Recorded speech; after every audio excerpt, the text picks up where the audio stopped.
আমি চাই আজকের এই মাহফিল তোমাদের জন্য সৌভাগ্য বয়ে নিয়ে আসুক।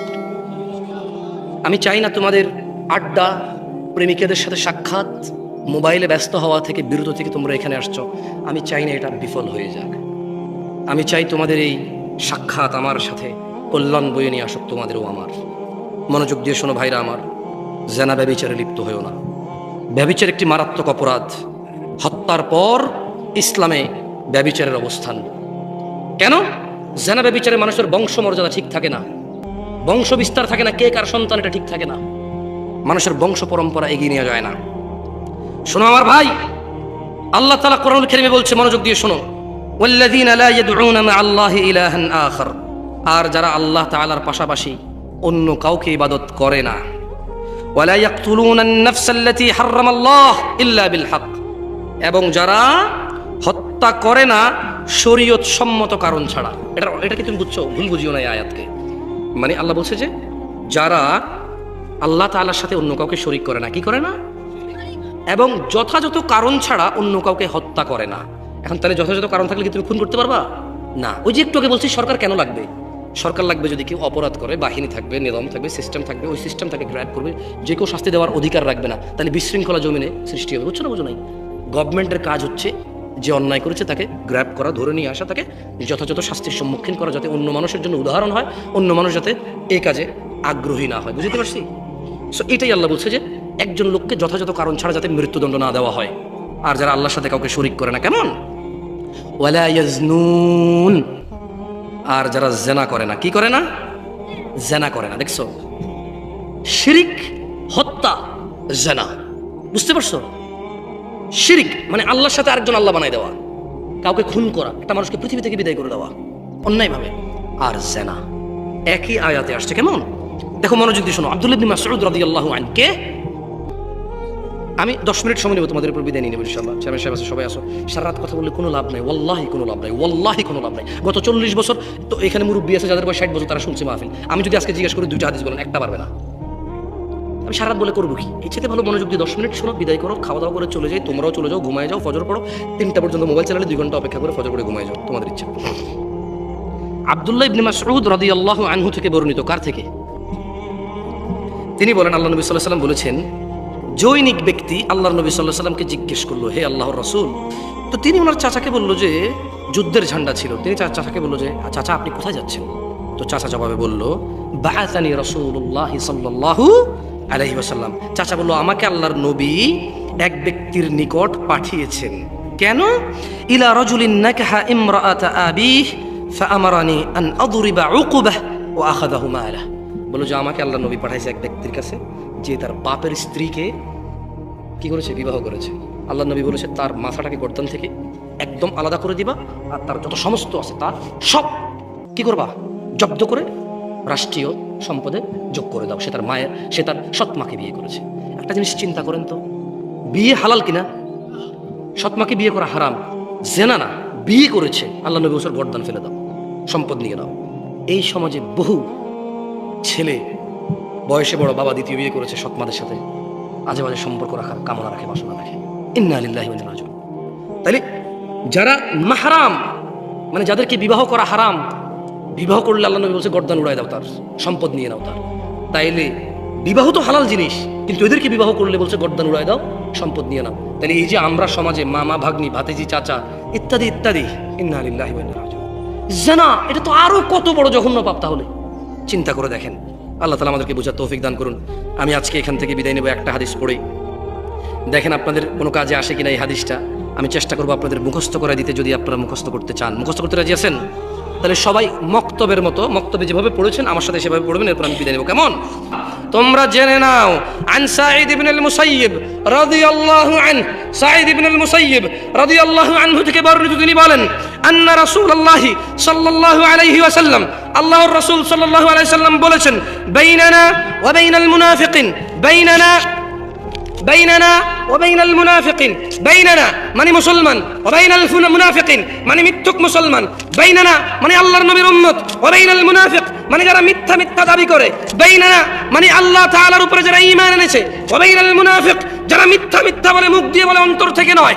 শুহুদুল ইশা ওয়াস সুবহ, ঈমানদার হচ্ছে ঈশার নামাজ এবং ফজরের নামাজে উপস্থিত হয়, যে ফজর এবং ঈশায় উপস্থিত হয় না সে হচ্ছে মুনাফিক। কেন সে ফজর এবং ঈশায় উপস্থিত হতে পারে না? আল্লাহর নবী বলছেন লা ইয়াস্তাতিউনাহুমা, মুনাফিক ফজরে যেতে পারে না, ঈশায় যেতে পারে না, ওর জন্য কঠিন হয়। মুসলমান হয়ে কারা কারা মৃত্যুবরণ করতে চায়? বাইনাল আবিদি ওয়া বাইনাল কুফরি তারকুস সালাহ। মুসলমান আর অমুসলমান, মুমিন আর কাফির, মুমিন আর মুশরিক, মুমিন আর মুনাফিক, তারকুস সালাহ। যে নামাজ ছেড়ে দিয়েছে, যে নামাজ ছেড়ে দিয়েছে সে ইসলাম থেকে বের হয়ে গেছে। আর যে নামাজ ছাড়েনি, শত অন্যায় অবিচার পাপ থাকবে, আল্লাহর সাথে তার সাথে ক্ষমা চাইবে, আল্লাহ মাফ করবে, আর করবে না প্রতিশ্রুতি দেবে, আবার মানুষ হিসেবে দুর্বল হয়ে যাবে, আবার আল্লাহর কাছে মাপ চাইবে, লজ্জা পাবে না, আল্লাহ আবার মাফ করবে। এরপর এক পর্যায়ে আল্লাহ ঘোষণা দিয়েছে ইল্লা মান তাব, অতএব যে ব্যক্তি তার সমস্ত গুনাহ থেকে ফিরে আসে, ওয়া আমানা, আল্লাহর প্রতি ঈমান আনে, ওয়া আমিলা আমালান সলিহা, তার গুনাহ যত কিছুই হোক সে যদি ফিরে আসে, ঈমান আনে, মাপ চায়, ভালো কাজ করে, ফাউলাইকা ইউবাদদিলুল্লাহ সাইয়্যাতিহিম হাসানাত। এই যে লোকটা বলল জেনা করবে না, আবার করছে, চেষ্টা করছে না করার হয়ে গেছে, নেশা করবে না আবার করছে, সর্বোচ্চ চেষ্টা করেছে না করার কিন্তু হয়ে গেছে। এই যে লোকটা নামাজ মিস করে ফেলেছে, চেষ্টা করেছে সর্বোচ্চ পড়ার, হঠাৎ বেখেয়ালি হয়ে মিস হয়ে গেছে, আবার শুরু করেছে। একবারও আল্লাহর কাছে মাপ চাইতে লজ্জা পাইনি, একবারও ভাবিনি আমার মতো গুনাহগার কি আছে, আমার এত গুনাহ আল্লাহ কিভাবে মাফ করবে, আমার মতো গুনাহগার মানুষকে কি আল্লাহ মাফ করবে, এইরকম সে ভাবে নাই। সে বলেছে আল্লাহ আমি তো দূরের কথাই, পুরো পৃথিবীর সব গুনাহগারকে যদি তুমি মাফ করে দাও তোমার কি লস বলো, আমার কি উচিত তোমার কাছে লজ্জা পাওয়া? অসম্ভব আল্লাহ, তুমি তো মাফ করবে, তো যাবো কার কাছে বলো? মরে গেলে তো তুমি আবার দাঁড় করাবা উঠায়, তোমার সামনে মৃত অবস্থায় অপরাধী দাঁড়ানোর চাইতে, হে আল্লাহ আমি জীবিত দাঁড়িয়ে আছি তোমার সামনে অপরাধী, তুমি মাফ করার মা, আমি আর গুনাহ করবো না। তো আল্লাহ কোরআনুল কারীমে সূরা ফুরকানে বলছে যে লোকটা ইল্লা মান তাব, হাজার সহস্র কোটি অপরাধ থেকে মাপ চেয়ে ফিরে আসলো, ওয়া আমানা, এরপর ঈমান নিয়ে নিছে, ওয়া আমিলা আমালান সলিহা, মাপ চাইছে, ঈমান আনছে, কিছু ভালো কাজ করা শুরু করে দিছে। তাহলে বলছে ফাউলাইক, তার পিছনের যে হাজার লক্ষ কোটি সহস্র গুনাহ আছে, ইউবাদদিলুল্লাহ, আল্লাহ বদল করে দেবে গুনাহগুলোকে, শুধু মাপ না, এগুলোকে আল্লাহ বদলাই দেবে, এক্সচেঞ্জ করে দেবে, কিসে? সাইয়্যাতিহিম হাসানাত, নেকিতে পরিবর্তন করে দেবে সব গুনাহকে। এখনো তোমাদের সিদ্ধান্ত নেওয়া বাকি, তোমাদের, আমি আর কিছু বলতে পারবো না। এটা কোরআনের আয়াত পড়ে শোনাইছি, যদি তুমি ঈমান আনো, মাপ চাও, ভালো কাজ করো, তোমার পিছনের গুনাহ তো মাপ হবে হবে। মানে এই বস্তা ভরা জাল টাকা, কি ভরা জাল টাকা? শেখ হাসিনা বললো ঠিক আছে তোমরা জাল টাকা টুকা ছাপাও না, এরপরে যদি ছাপাও মৃত্যুদণ্ড, কার কাছে কত জাল টাকা আছে নিয়ে আসো, আসল টাকা নিয়ে যাও। বুঝতে পারছি? বললো যে বস্তা ভরা জাল টাকা আর ছাপাবো না, ছাপালে মৃত্যুদণ্ড, যাবজ্জীবন কারাদণ্ড। কার কাছে কত বস্তা টাকা আছে? একজন বললো যে শেখ হাসিনা আমার কাছে 1000 কোটি টাকা আছে জাল, বললো যে নিয়ে আসো 1000 কোটি টাকা আসল টাকা নিয়ে যাও, আর ছাপাইতে পারবো না। কি করতে পারবো না? এইরকম এর চেয়ে সহস্র কোটি গুণ বেশি আল্লাহ অফার দিছে যে ফাউলাইকা ইউবাদদিলুল্লাহ। ওয়াল্লাহ এটা হাদিস না যে আপনি তর্ক করবেন, এটা কোরআনের আয়াত। আমি ভুল ব্যাখ্যা দিলে বড় আলেম থেকে শুনে নিয়েন, এবং আমি কোনো ব্যাখ্যাও দিচ্ছি না, আমি আই মানি আমি ইউ মানি তুমি, শুধু অনুবাদ করতেছি, বুঝছেন? ব্যাখ্যা দিচ্ছি না যে ভুল করবো, অনুবাদ কি? ফাউলাইক অতঃপর তোমার সমস্ত গুনাহ, ইউবাদদিল আল্লাহ বদল করে দেবে, সাইয়্যাত গুনাহকে, ইলা হাসানাত নেকিতে। এখন আপনি কি মাপ চেয়ে আজকে থেকে ফজর পড়ে গুনাহকে নেকিতে পরিবর্তন করবেন, নাকি অপেক্ষা করবেন একসময় আরো গুনাহ করে মাপ চাওয়ার? যদি আপনি শিওর থাকেন যে আপনি অতদিন বাঁচবেন তো করেন, আমার কি? আমি তো জানি না আপনি কবে মরবেন, আমি এটাও জানি না যে আমি কবে মরবো। আপনার যদি গ্যারান্টি থাকে বাঁচার, মাপ চেয়ে মরার, করেন। এই অফার কিয়ামত পর্যন্ত, এই অফার কতক্ষণ পর্যন্ত? তবে জেনে নাও দিনাজপুরবাসী হতভাগা তারা, যারা জীবিত আছে অথচ আল্লাহর কাছে মাপ চেয়ে গুনাহকে নেকিতে পরিবর্তন না করে এমনিতেই মরে গেল হঠাৎ রাত দুপুরে, হঠাৎ মরে গেল দিন দুপুরে অথবা সকাল সন্ধ্যায়, হসপিটালে, অ্যাক্সিডেন্টে, বসে শুয়ে ঘুমে, দীর্ঘদিন অসুস্থ হয়ে হঠাৎ মারা গেল, তার গুনাহগুলো গুনাহ রয়ে গেল।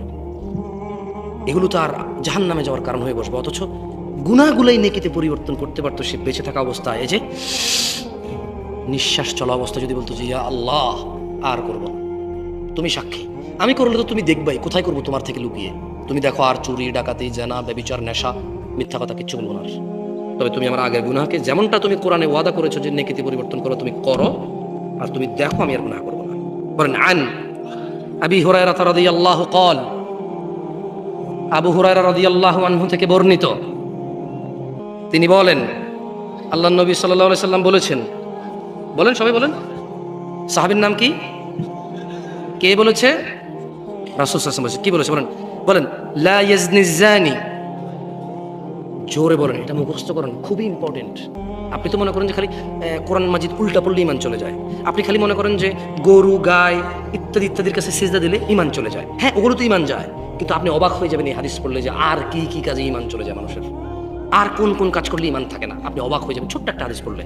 বলেন লা ইয়াজনি জানি হিনা ইউজনি ওয়া হুয়া মুমিন। কোন জিনাকারী মুমিন অবস্থায় জিনা করে না।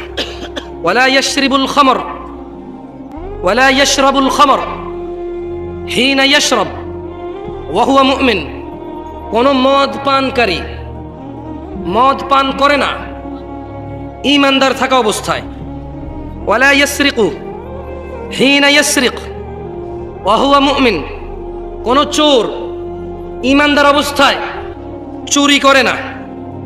ওয়ালা ইয়ানতাহিবু নুহবাতান ইয়ারফাউন নাস ইলাইহি ফিহা আবসারহুম হিনা ইয়ানতাহিবুহা। দুঃখিত, সরি, একটু দুঃখিত। বলেন ওয়ালা ইয়ানতাহিবু নুহবাতান ইয়ারফাউন নাসু ইলাইহি ফিহা আবসারহুম হিনা ইয়ানতাহিবুহা ওয়া হুয়া মুমিন। বলেন মুমিন থাকা অবস্থায় কোনো ব্যক্তি ডাকাতি করে না। যখন সে ডাকাতি করছে আর সে অবস্থায় তার প্রতি লোকজন চোখ তুলে তাকিয়ে থাকে, মানে আপনি বুঝছেন, মানে দেখেন রাতের অন্ধকারে কেউ দেখছে না, কারো অগোচর নিলে এটাকে বলে চুরি, রাইট? একই জিনিস যদি মানুষের সামনে নেওয়া হয় এটাকে কি বলে? ডাকাতি। তো আল্লাহ নবী বলছে জানাকারী জানা করার অবস্থা কি থাকে না? কি থাকে না? নেশাখোর নেশা করার অবস্থায় কি থাকে না? চোর চুরি করার অবস্থায় কি থাকে না? মুসলমান হয়ে কারা কারা মরতে চান?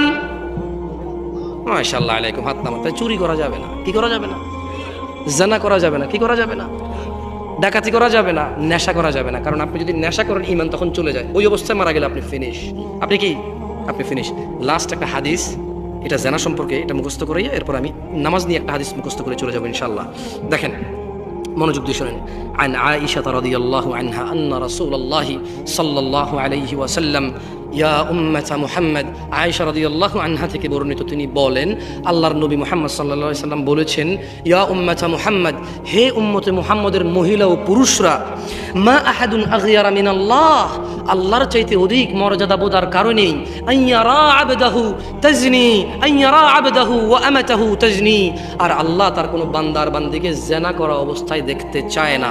ইয়া উম্মাতা মুহাম্মদ, হে উম্মতে মুহাম্মাদিরা, লাউ তাআলামুন, যদি তোমরা জানতে, মা আলাম, যে আমি মুহাম্মদ জানি, লাদহিকতুম কলিলা, তোমরা অল্প হাসতা, ওয়ালা বাকিতুম কাসীরা, অনেক বেশি কাঁদতা। আল্লাহ আলী ওয়া সাইয়্যিদুল মুমিনিন ফাস্তাগফিরুহু ইন্নাহুল গফুরুর রহিম। আমি আল্লাহর কাছে আমার জন্য এবং আপনাদের সবার জন্য ক্ষমা চাই।